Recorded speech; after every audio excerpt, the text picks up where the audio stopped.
I would never have thought that I would be running for politics when I was in high school, when I was 18. I thought I just liked politics. I liked learning about it. I liked helping other people that were running, but I never thought that I myself would be running. So it took that, and I wouldn't have been ready, even by like 25, I wouldn't have been ready to run.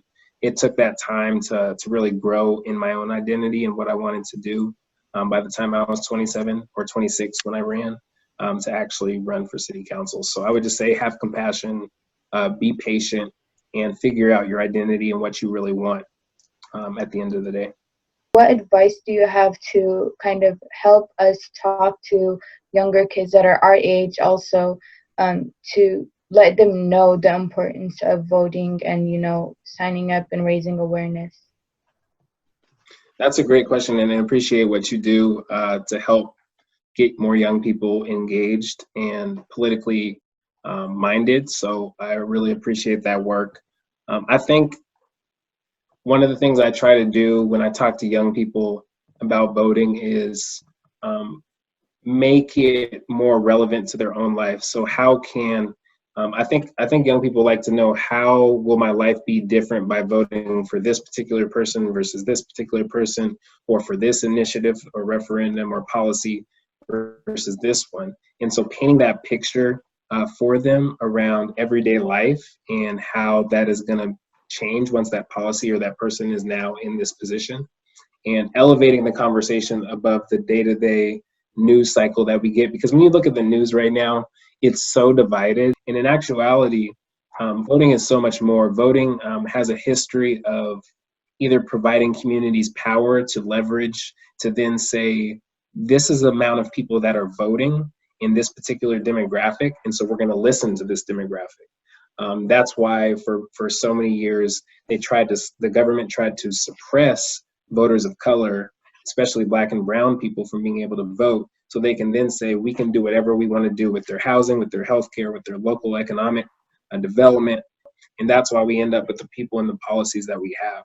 So it's important to paint the picture, and I say like this. So if you have $300 in your pocket right now, and I asked for $100 of it, and I just said, give me that $100, what would you say? You'd be like, what? Why are you taking my money? What's it for?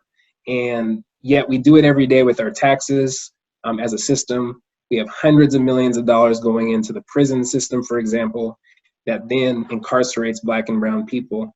What can we do to then say, let's have a voice on that, on our tax dollar?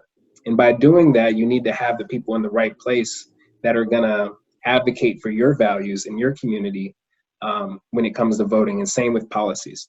So I think it's important at every level, locally, statewide, and federally, to paint a picture of what it's gonna change or what's gonna happen when you vote for this particular person or this particular plan that they have.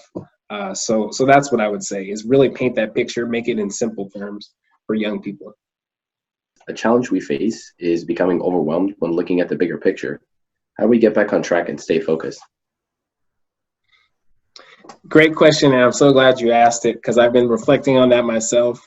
I feel like I'm in like the fifth stage of the stages of grief, and what happened with what we're facing between police brutality, between COVID-19, between economic injustice and inequity. So I'm kind of in that stage now. I went through, like, I was super mad, I was pissed, I was sad, I was frustrated, I was mentally distressed, and now I'm like, okay, what's next? What are we gonna do now? And I feel a little bit more revived, especially talking to all of you that are engaged. So I think to get back to what we want to do, again, how do we center the voice of the people that are most marginalized in our system? And so if you're a person of color in a community, think about who's the most marginalized within that community.